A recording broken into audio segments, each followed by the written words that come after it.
So this is the load cell itself, connected up to the original brake mod bracket.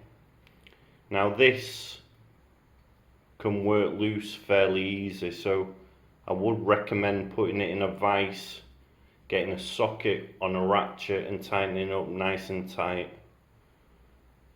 Also, these two Allen keys on the back here, they work loose fairly easy, so I'd recommend nipping them up also.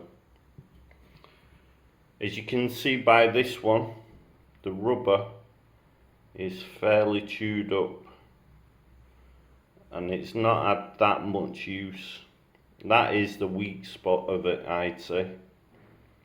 I messaged the guy and told him, you know, it's had very little use, and it is actually split when I took it off. So he sent me a new one out, a fresh one. He said it's something what they don't normally do because it is a consumable item, but for me that is a weak spot and it should last longer than that before the rubber splits. So what I'm going to do, I'm going to fit the new one and put some copper grease on the back of the actual brake pedal, so when it's pushing down on it, it's not like gripping it too much and tearing the rubber. So it'll have more of a slide effect with the pressure.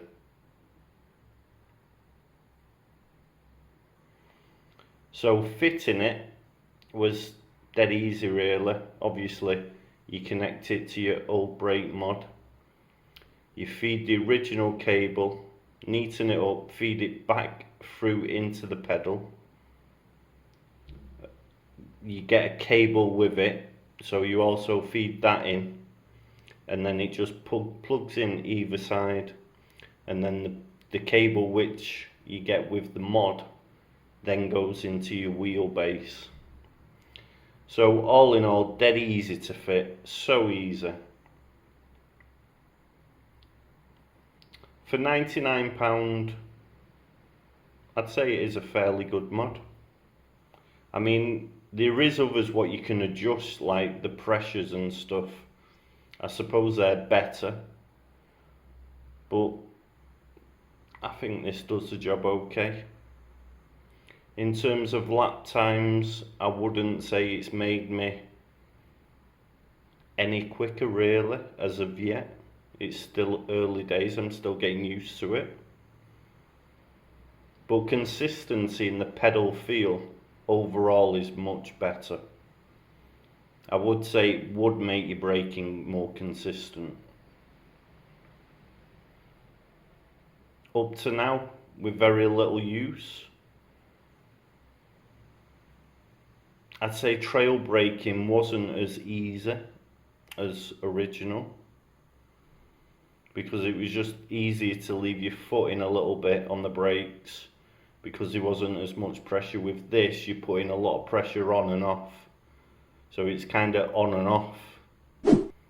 It isn't easy to trail brake, I don't think, unless you may be wearing racing shoes, which I don't. I just race barefoot.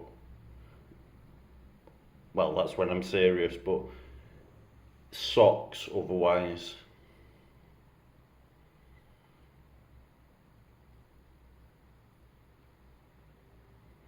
So yeah, that's my honest review on SimRacing Solutions load cell.